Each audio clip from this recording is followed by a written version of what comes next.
오신 대로 바로 시작합니다.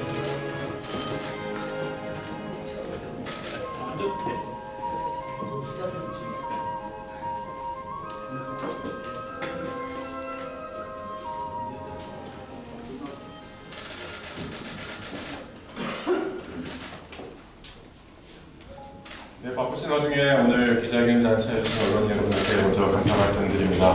지금부터 바른미래당 안철수 서울시장 후보님의 박원순 7년 서울시정에 던지는 첫 번째 질문이라는 제목으로 기자회견을 하도록 하겠습니다. 예, 많이들 기다리셨습니다. 그러면 먼저 준비된 내용들 말씀부터 드리고자 합니다. 아마도 15분 정도 될 것 같습니다. 존경하는 서울시민 여러분, 바른미래당 서울시장 후보 안철수입니다. 서울시장 출마 선언 후에 제게 힘내라고 응원하는 시민분들이 많았습니다. 매서운 질타를 하는 분도 적지 않았습니다.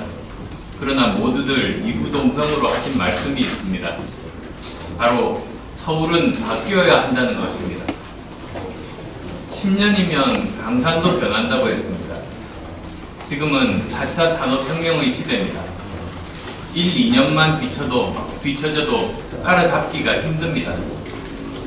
7년도 모자라 서울을 앞으로 4년 더 총 11년이나 방치할 수는 없지 않겠습니까? 저는 이번 주부터 일주일에 2차례씩 10번에 걸쳐 서울시정의 비전과 전략을 말씀드릴 예정입니다. 이에 앞서서 박 시장이 서울 시민께 답해야 할 의무가 있는 7가지 질문이 있습니다. 지금까지 여러 질문들에 대해서 무시하고 계시지만 이 공개 질문에 대해서는 반드시 답하셔야 합니다. 이번에도 만약 답이 없다면 모두 잘못된 것임을 인정하는 것으로 알겠습니다. 종합적으로 볼 때 박 시장의 지난 7년은 1000만 명 글로벌 도시를 운영하는 것이 아니라 수만 명의 유럽 중소도시를 흉내내는 만기 친남형 리더십이었습니다. 박 시장은 좋은 마을 디자이너였지만 메가시티 혁신가는 아니었습니다. 서울 시민들 대다수가 지난 7년간 아무런 변화가 없었다고 느끼는 것에는 이유가 있었습니다. 더구나 모든 분야를 다 건드리는 종합 선물 세트식 미세 정책의 남발로 많은 혈세를 먼지처럼 날려버렸습니다. 종합 선물 세트가 뭡니까? 여러 가지 다양한 종류가 있는 것처럼 보이지만 실제로 먹을 것도 없고 맛도 없는 상징 아니겠습니까? 결국 의도는 좋았을지 모르지만 결과는 비참했습니다. 그럼 7가지 질문 드리겠습니다. 첫째, 미세먼지 관련해서 시장의 책무와 책임을 져버린 것이 아닙니까? 박 시장께서는 민주당 후보 경선 토론 때 미세먼지 문제가 개선되었다고 주장했습니다. 결국 이 주장은 거짓으로 밝혀졌습니다. 박 시장 재임 이후 서울의 미세먼지, 초미세먼지 농도는 개선되지 않고 악화됐습니다. 아마도 박 시장께서는 취임 이후 처음 몇 년간은 미세먼지의 심각성을 몰랐던 것 같습니다. 알고 나서도 뭘 어떻게 해야 할지 우왕좌왕했던 것 같습니다. 올 초 3일간 150억 원을 쓴 대중교통 무료 정책이 이를 방증합니다.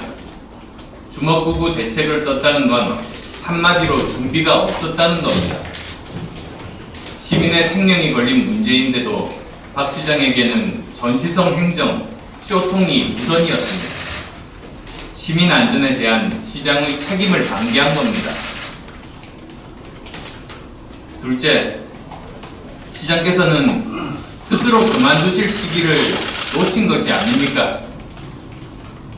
서울의 합계 출산율 0.84, 전국 꼴찌일 뿐만 아니라 세계적으로도 최악의 수준입니다. 서울의 젊은이들이 출산 파업에 들어간 가장 큰 이유 중에 하나가 서울에 일자리가 없기 때문일 것입니다. 서울의 실업률 5.1%, 전국에서 제일 높습니다.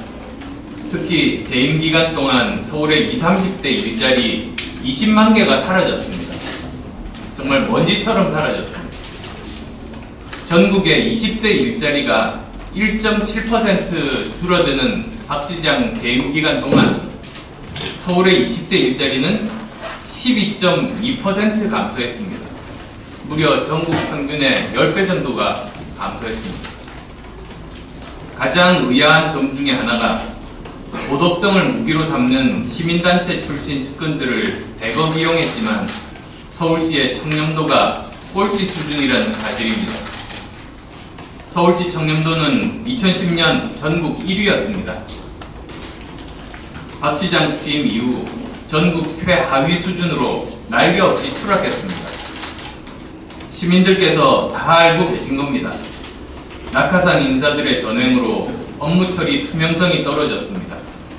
무분별한 신규 사업 추진 때 공정성이 훼손됐습니다. 시장께서는 소잃고 외양간 고치기 위해 지난해 초 단돈 1,000원이라도 받으면 처벌하는 박원순법을 말씀하셨습니다. 서울특별시 청렴도 향상 지원 조례도 마련했습니다.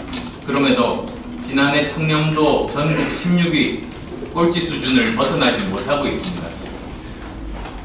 서울시 산하기관 중에서도 서울주택도시공사 전국 공공기관 중 꼴찌, 서울시 교육청 2년 연속 전국 꼴찌였다 지난해 12위였습니다.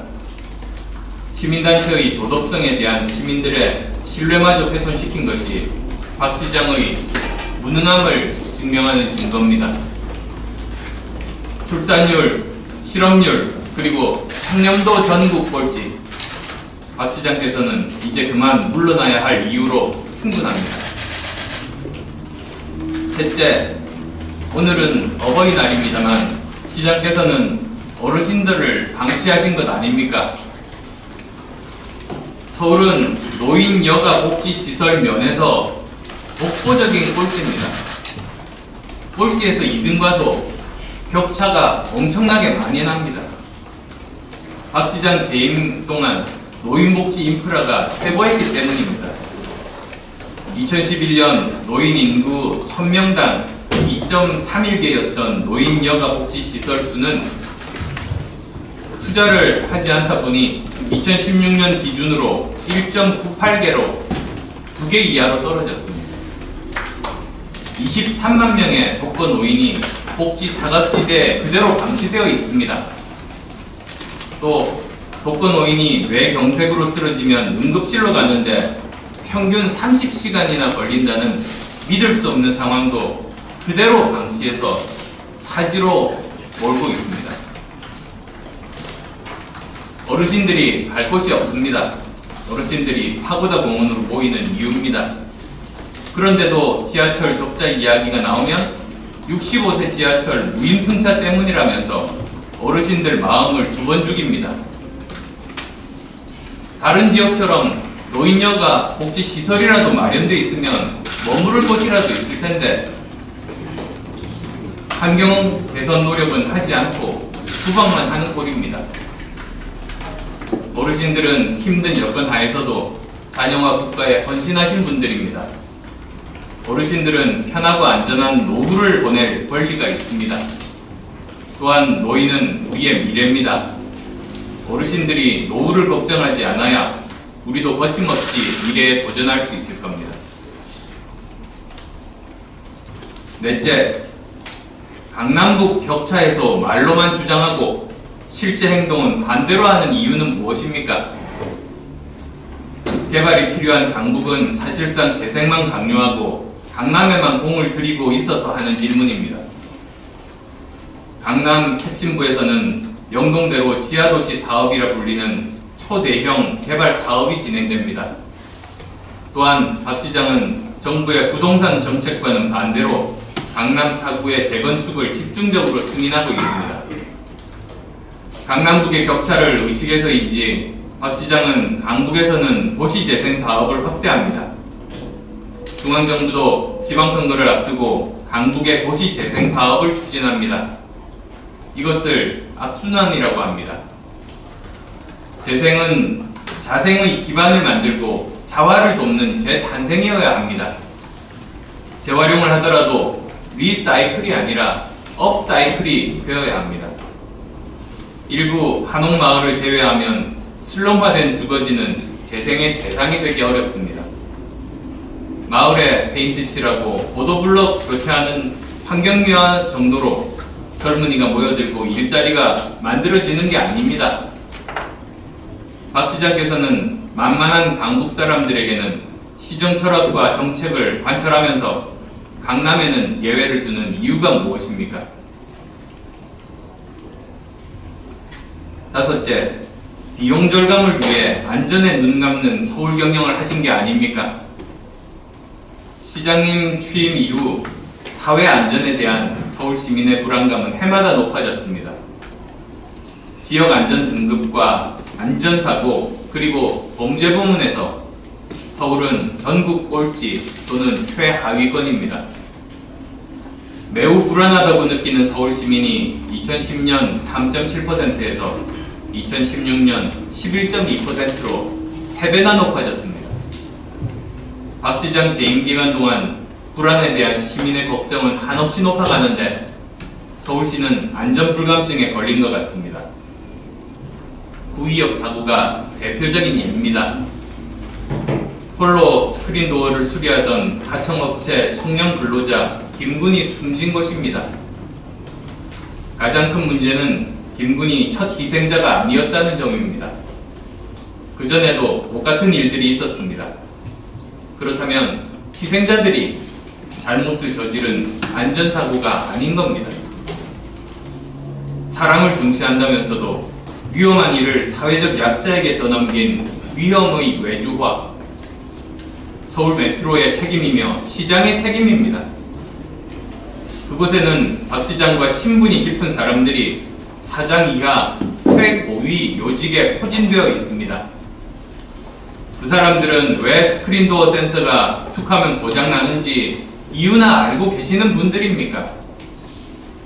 생명과 안전에 관한 장비들조차 값싼 것을 샀기 때문에 사고는 시간 문제였던 겁니다. 여섯째, 공공임대주택과 서울시 채무와 관련해서 진실을 밝히지 못하는 이유가 뭡니까? 서울의 주거 아무 말 대잔치입니다. 왜냐? 박 시장이 서울에 공공임대주택을 얼마나 지은 것인지 불확실하기 때문입니다. 말할 때마다 그 숫자가 계속 바뀝니다. 지난해 서울시 국감에서 16만 호를 지었다고 했습니다. 올해 공약 이행 현황에서는 9만 호로 짓게 됩니다. 지난해 4월 12일 서울시장 출마 선언문에서는 12만 호를 지었다고 자랑했습니다. 한두 채도 아닌 수만 호가 순식간에 왔다 갔다 합니다.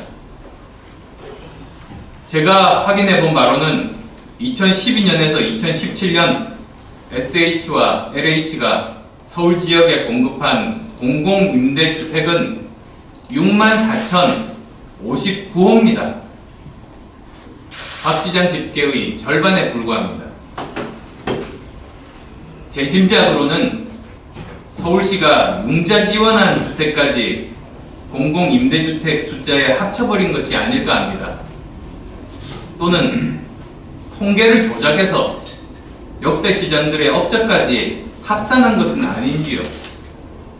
실제로 임대주택을 가장 적게 지은 시장이라는 오명을 피하려고 하신 게 아닌지요. 박 시장의 최대 업적이라고 하는 채무 8조 원 감축도 말장난에 불과합니다. 박 시장이 주장하는 채무 감축의 대부분이 마곡, 문정, 위례, 신도시 등 택지 개발 사업에 투자했던 비용이 채무로 잡혀 있었습니다. 택지 개발 후에 다시 회수된 것입니다. 그러니까 시정을 잘한 결과가 아니라 자산을 매각한 숫자 노름입니다. 본질이 전혀 바뀌지 않은 겁니다. 그리고 또 명시적으로 갚아야 할 것을 채무라고 부릅니다만 결국은 언젠가는 갚아야만 하는 빚, 그것이 서울시 부채입니다. 그 부채는 박 시장 재임 기간 동안에 1조 3천억 원 이상이 늘었습니다.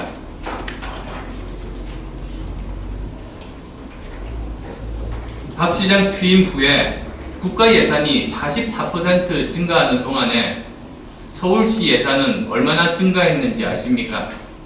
55%입니다. 22조 원에서 32조로 연간 10조 원이 늘었습니다. 10조 원 이상을 지금 펑펑 쓰고 있는 겁니다.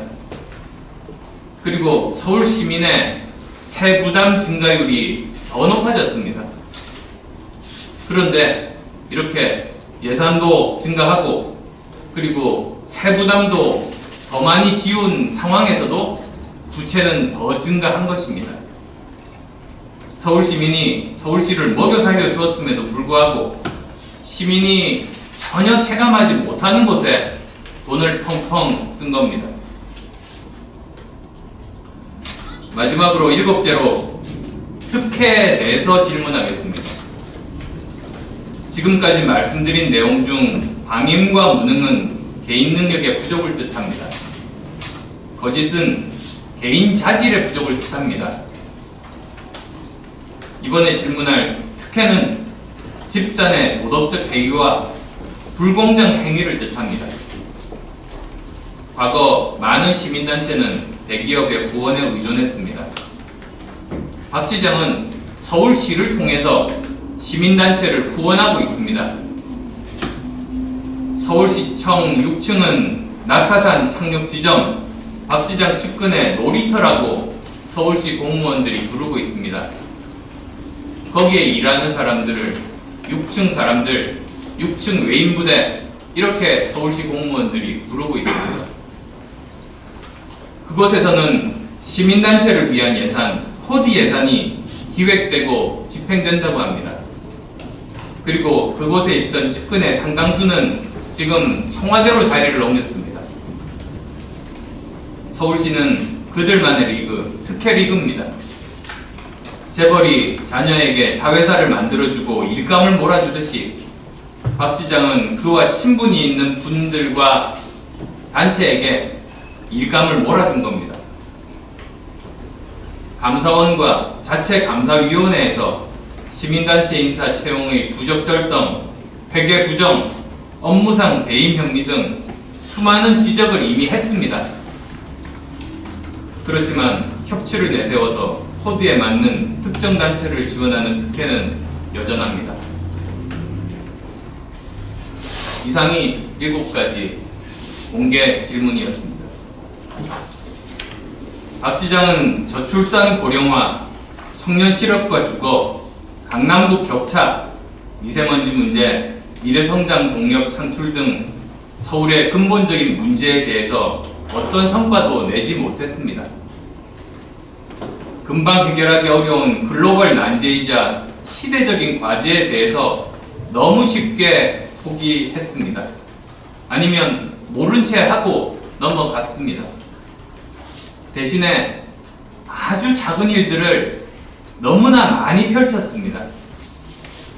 많은 서울시 공무원들이 목숨을 끊은 이유가 그것이 아니었을까 합니다. 서울시 공무원들은 노란색 포스트잇을 보면 공포감에 휩싸인다고 합니다. 시장이 지나가다가 툭툭 던진 질문들, 포스트잇 메모 형태로 전달하는 일들 모두 다 새로운 과제이기 때문입니다.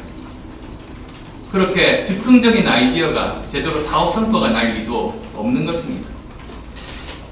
그러다 보니 벌써 8명의 공무원분들이 목숨을 끊었습니다. 결국 지난 7년간 박 시장의 서울시정은 눈먼 돈을 고인 물에 푸는 것으로 요약됩니다. 실효성 없는 각종 선심성 정책과 예산을 시민단체에 몰아주었습니다. 비효율과 비도덕의 잔치였습니다. 그 결과가 지금 말씀드렸던 서울시정의 방임, 무능, 거짓, 그리고 특혜입니다. 서울시정을 공부할수록 서울의 맨 얼굴 앞에서 저마저도 참담해지고 있습니다. 이로 인한 피해는 고스란히 서울 시민의 몫이었습니다. 1000만 시민을 대신해서 제가 오늘 이렇게 문제 제기를 하지 않을 수 없습니다. 일찍이 역대 시장 중에 이렇게 많은 지적과 문제 제기를 받은 시장이 있었습니까? 이제 박 시장께서 답할 차례입니다. 네, 후보님 발표 있었습니다. 이제 질의응답 시간 갖도록 하겠습니다. 질문 있으신 기자님들은 그 자리에서 손 들어주시고요. 소속 말씀해 주시고 질문해 주시면 감사하겠습니다.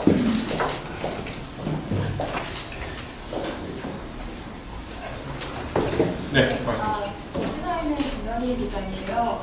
오늘 박원순 시장에게 던지는 7년 시정 평가 말씀을 하셨는데, 근데 경쟁자가 박원순 시장뿐만은 아니잖아요. 김문수 후보도 있고, 그리고 오늘 아침에 의원님께서 김문수 후보가 뭐 오차범위긴 하지만 1위가 나오는 그 결과가 나왔는데, 이게 상의하던 후보가 약간 엎치락뒤치락하는 그 여론조사 결과에 대해서 후보님이 어떻게 생각하시는지, 그리고 김문수 후보에 대해서는 어떤 경쟁력을 가지고 계신지 좀 듣고 싶습니다. 예, 두 가지 질문하신 것 같습니다. 우선은 경쟁자가 이제 다른 분도 있다고 말씀을 하셨는데, 제 지금 현재 문제 제기가 서울시정의 지금 현 시장으로서 지금까지 제대로 시정을 이끌어오지 않은 그 부분들에 대한 문제 지적입니다. 너무나도 당연한 지적 아니겠습니까? 그리고 저도 서울 시민의 한 사람으로서 이 부분은 그대로 넘어갈 수 없다는 생각입니다.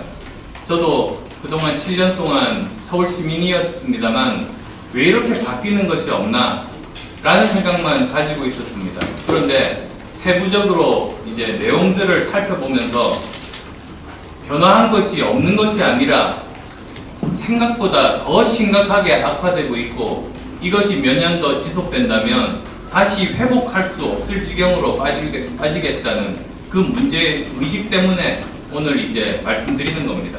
그리고 지금 제가 문제 제기만 하는 것은 아닙니다. 또 이 부분들에 대해서 저 나름대로 이제 어떻게 하겠다는 것을 일주일에 2번씩 이렇게 발표 자리를 가지겠습니다. 그리고 또 두 번째 질문으로 그 이제 뭐 여론조사 말씀도 하셨습니다만, 같은 여론조사 기관이 그 이제 특검에 대한 여론조사를 했을 때 국민들 대다수의 생각과는 반대 결과가 나왔었던 같은 기관입니다. 그리고 그 다음에 다른 여론조사 기관 그리고 갤럽에서 결국은 사실은 그것과는 반대로 더 많은 국민들이 절대 과반수 이상의 국민들이 특검이 되어야 한다. 심지어 민주당 지지자들까지도 특검을 해서 진실을 규명하는 것이 옳다는 그런 결과까지 나왔습니다. 그래서도 저는 여러 가지 여론조사들이 여러 가지 결과가 다를 수 있습니다만, 제가 직접 접하는 시민들 그리고 또 다른 여러 가지 조사들을 보면 뭐 거기에 저는 그렇게 신경 쓰지 않습니다. 오히려 저는 이번 서울시장 선거에서 서울 시민들의 선택 기준은 두 가지라고 봅니다. 첫 번째, 누가 서울을 제대로 바꿀 수 있는 사람인가? 그 다음 또 두 번째로는 누가 박 시장과 대결해서 이길 수 있는 후보인가? 그것은 지난 7년간의 서울시정이 문제가 있다고 생각하는 사람들이 그 의견을 이제 모아줄 후보를 찾는 과정에서 그 기준으로 선택하고 판단하실 거라는 말씀드립니다. 네, 다음 질문 있으신 분 손 들어주시고 준비해 주시면 되겠습니다. 네, 저 MBN 노태입니다. 일단 오늘 시정 비판을 좀 하셨는데 그나마 좀 잘한 게 있다면 뭐 어떤 게 있을까요? 무수하게 작은 일들을 많이 하셨습니다. 저는 나름대로 평가한다면 그 중에서 그 학교 화장실 개선 사업, 그건 참 잘한 일이라고 평가합니다. 그리고 그 일은 좀 더 투자하고 좀 더 속도를 내서 빠르게 완결 짓도록 하겠습니다. 네, 다음 질문 받겠습니다. 선생님 정정입니다. 그 내일로 문제 있는 건 출범 1년인데 평가하신다면 어떻게 하시겠어요? 두 가지로 일단 나눠서 대북 관계 그리고 경제 분야 이렇게 제가 한번 평가를 해보겠습니다. 우선 대북 관계에 대해서는 저는 뭐 여러 번 기회 될 때마다 말씀드렸습니다만 아주 어려운 여건 하에서도 정부가 참 잘 끌고 왔다고 그렇게 평가합니다. 다만 저는 부탁이 있습니다. 지금 정부 여당이 너무 낙관적으로 보지 말라는 겁니다.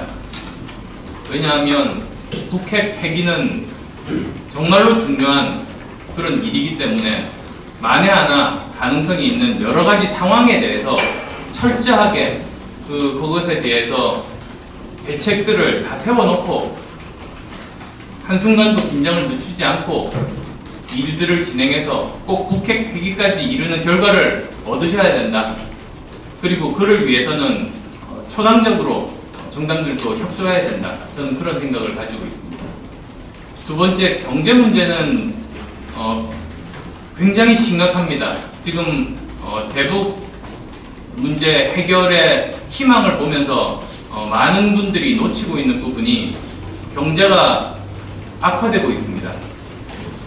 올해 경제 성장률이 3.1%라고 합니다. 그런데 그것이 대부분이 반도체 호황 때문에 생긴 겁니다. 사실 반도체 호황이 거치고 나면 우리 경제의 취약한 그런 문제점들이 속속들이 드러나면서 굉장히 고통스러운 시기가 올 겁니다. 그리고 3.1%가 높은 게 절대로 아닙니다. 올해 예상되는 전 세계 경제 성장률이 3.8%입니다. 우리나라 성장률이 전 세계 평균보다 한참 낮습니다. 그리고 우리 주요 교역국들 전부 일자리들이 넘쳐나는데 우리만 줄고 있습니다. 그래서 이 부분에 대해서 잘 보셔야 된다는 말씀을 드리는데 불행하게도 벌써 여러 가지 경제 문제 징후들이 나타나고 있습니다. 대표적으로 18개월 만에 수출이 지난 3월달 감소했습니다. 실업률 지금 IMF 이래 최악입니다. 전국 4.3%, 서울은 더 악화됐죠. 5.1%. 그리고 공장 가동률이 줄었습니다. 그리고 또 재고가 IMF 이래 지금 최고치입니다. 아시겠습니다만 물건이 안 팔리면 생산한 물건들 쌓아놓을 수밖에 없지 않습니까? 그게 지금 공장에서 쌓이고 있는 겁니다. IMF 이래로 가장 지금 최악의 상황입니다. 벌써 이런 지표들이 나타나고 있기 때문에 지금 정부에서 정말 정신 차리고 경제 문제 들여다봐야 된다. 대통령께서도 일자리 현황판 항상 켜놓으신다고 하셨는데 지금도 보고 계십니까? 그 질문 드리고 싶습니다. 그리고 저는 서울 시민들께도 말씀드리고 싶은 내용이 민주주의에서 정말로 중요한 것은 견제와 균형입니다. 그런데 만약에 이번 서울시장 선거에서 다시 민주당이 승리하고 중앙정부뿐만 아니라 지방정부까지도 한 당으로 일당 체제로 이렇게 된다면 아마도 당장 최저임금 급격한 인상 멈추지 않을 테고 잘못된 경제정책 방향 고치지 않을 겁니다. 그렇게 되면 우리는 아주 어려운 시기를 맞을 수밖에 없다. 그래서 항상 견제와 균형 감각이 있는 서울 시민들께서 올바른 선택을 해주시기를 바랍니다. 네, 질문 더 있으시면 하나 정도 더 받도록 하겠습니다.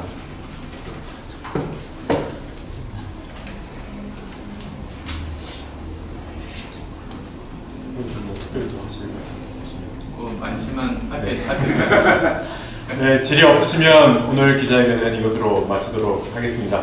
네, 오늘 바쁘신 와중에 참석해주신 언론인 여러분들께 감사 말씀드리고요. 앞으로 이제 공약 발표에도 계속해서 많은 관심 가주시길 바라겠습니다. 예, 감사합니다. 감사합니다.